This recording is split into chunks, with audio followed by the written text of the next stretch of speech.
fam, what up? My name is Anthony Greatness Scott, and I'm a dancer, motivational speaker, and much more. Blame my ADHD. Today is a super exciting video. I'm going to react to a video by The Detail called Why Micheal Jackson and Prince Hated Each Other. Okay, I don't know anything about this rivalry. I honestly don't know much about Prince. Don't judge me, but I was a Micheal Jackson fan, okay? I've been a Micheal Jackson fan since I was a little tiny kid, and I just didn't have much room for Prince in my life, so I don't know a lot about Prince, so I might be a little biased, but I'll try not to be. But I'm super excited to see this video. I'm super excited to learn more about this because I didn't know they had beef, and I don't know why, so this video is going to be extremely informative. Before we get started, if you have not purchased a copy of my new electronic book, 5 Life Lessons I Learned from Micheal Jackson, please do so. 5-star reviews. It went #1 on Amazon. It's a phenomenal book, and if you love Micheal Jackson and you want to take your life to the next level, those two things are what are going to happen if you read this book. Link in the description. Be sure to watch this video all the way to the end to get today's random motivational tip. Other than that, I'm done talking. Let's get into this because this is going to be crazy.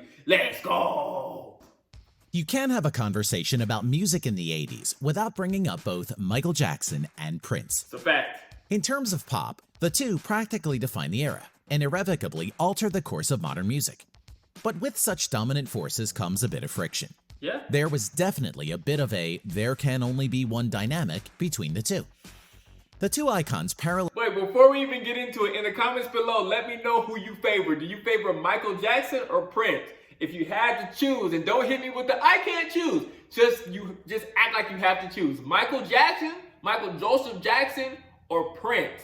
Let me know in the comments who you favor. I'll give you 5 seconds. 4, 3, 2, 1. Back to the video. Paralleled each other throughout their respective careers. Prince debuted with For You in 1978. Jackson debuted as a solo act the following year with Off the Wall. Prince released 1999, in which Jackson countered with Thriller, therefore provoking Purple Rain and so on and so on. Ooh. This back and forth, however, was not limited to the charts. As you will soon find out, it got petty, and at one point, downright deadly. Here's the full details on Micheal Jackson and Prince's legendary rivalry. Oh, snap. In most articles... Oh, snap. What the heck is that? I've never seen that before. Wait a minute. Okay. Wow. I did not know that this was going to be this intense. Prince is punching the king of pop in his mouth right now. I don't like it. In most articles comparing the artists, they were depicted as polar opposites. Jackson was the innocent man-child to Prince's rebel. Jackson was the mainstream commercial juggernaut, while Prince was the alternative avant-garde challenger. Jackson was magic and wonder. Prince was sex and transgression. Okay, as the New York she's Times out. noted in 1984, if Mr. Jackson's message is all you need is love, Prince's amounts to all you need is sex. What is he wearing? What is happening, Prince? But for two artists who are so individual and iconic irrespective of each other, it is uncanny how much the two artists had in common. Both were born the same year, just months apart. Both artists came out of tough Midwest cities in the same year, just months apart. Both artists came out of tough Midwest cities with... They also look like brothers in this picture. We're brothers, we're happy and we're singing and we're colored. Do-do-do-do. Give me a high five. If you know what that's from, let me know in the comments. I know only like 2 of y'all are gonna know, but if you know what that's from, let me know in the comments. But they do look like brothers there. I'll stop talking, you're right. Just months apart. Both artists came out of tough Midwest cities with strict disciplinarians as fathers. Both believed in musical fusion and surrounded themselves with racially diverse collaborators. Both played liberally with notions of race, gender, and sexuality, idolizing the likes of Sly Stone, Stevie Wonder, and James Brown. It is fitting then that their first known interaction was during a James Brown New Year's Eve concert in 1983. At this time, Jackson's career was shattering records and had reached groundbreaking new heights after the release of Thriller. Yeah. While Prince's breakthrough album 1999 was receiving widespread acclaim from critics, and the two were often compared and pitted against each other in the press. Dang. Micheal Jackson was invited on stage where he sang and dazzled the audience with his dance moves. I love you. I love you. That's what he's saying, if you didn't know. Okay, I'll try to stop talking, but this video is just too good. Where he sang and dazzled the audience with his dance moves. After Jackson's crowd-thrilling performance, he then leaned into Brown's ear and dared him to invite Prince up to try follow-up. Prince accepted the chance to impress his idol, but was not ready to perform at his best. He came on stage, attempted to play a malfunctioning guitar, and then was going to swing over the crowd on a lamppost. But he didn't realize it was only a prop, and the lamppost with Prince on it crashed into the crowd.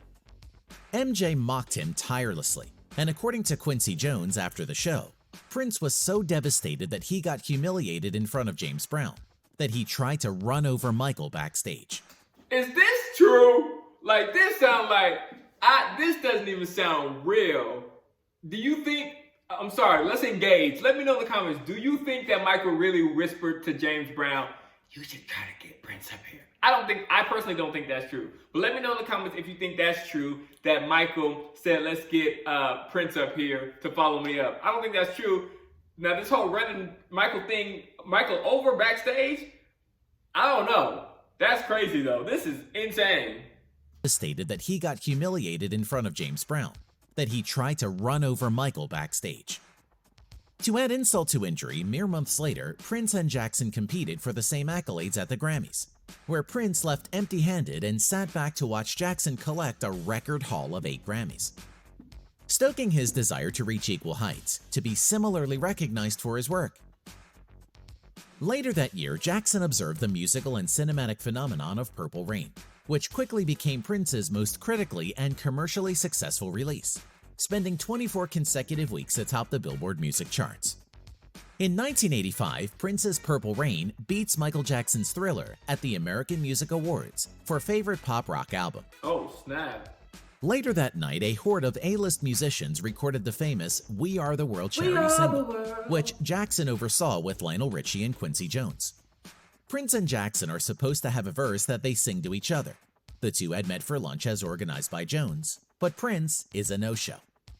Later that night, Prince is spotted at a Hollywood club against his manager's advisement. In the book Let's Go Crazy, Prince and the Making of Purple Rain, the singer's backing guitarist Wendy Malvoin says, I wasn't allowed to say the real reason, because he thinks he's a badass and he wanted to look cool, and he felt like the song for We Are the World was horrible. The following year, Quincy Jones attempted to get the two stars to make amends through a musical collaboration.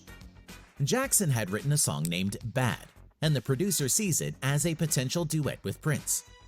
What an epic showdown that would have been. Picture it now, the vocals, the instrumentality, the faux masculinity from knife fight dance choreography. Prince was supposedly on board until realizing it would require him to sing the lyric, Your Butt Is Mine, to Jackson. Don't worry, this record will be a big hit, even if I'm not on it.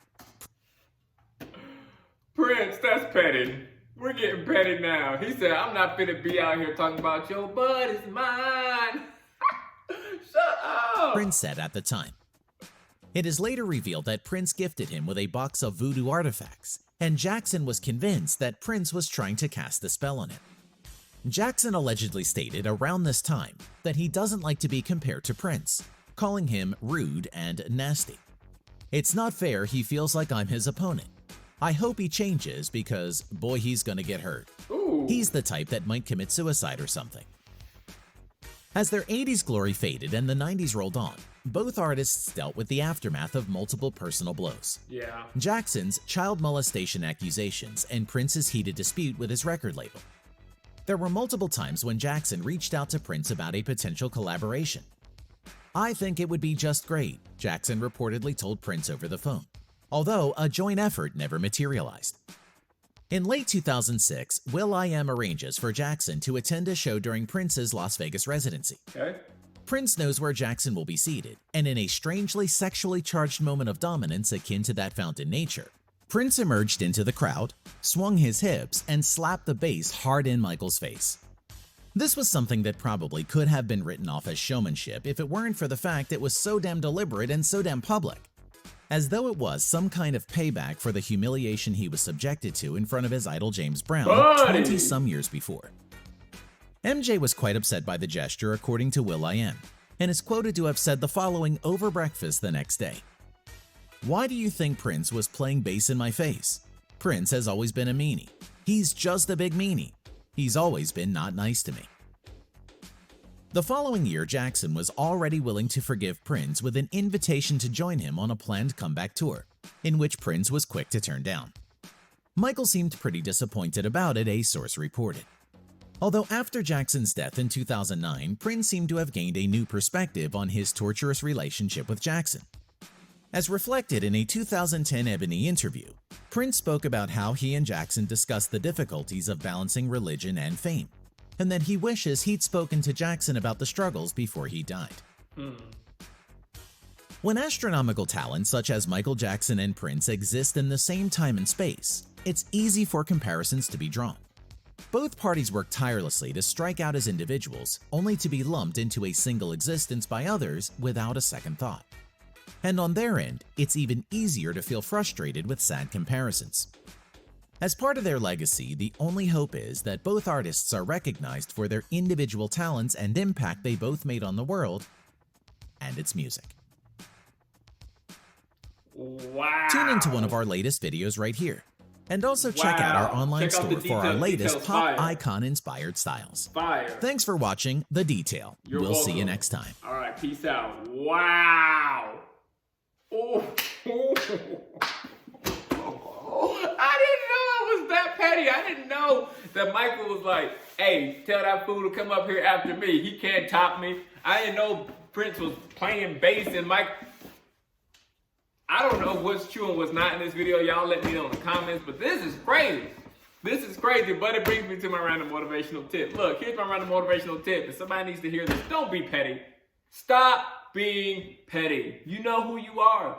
You're being petty. You're dealing with some stuff with your family or your friends, and instead of being the bigger person, instead of humbling yourself, instead of trying to figure it out and sort it out, you're just being petty. And that's okay. We all are petty sometimes, but I'm going to challenge you to stop being petty, because the last thing you need is to be petty and to throw shade, and then that person dies, and now the last memory you have is that y'all had beef. You don't need that. You don't need that in your life. So stop being petty.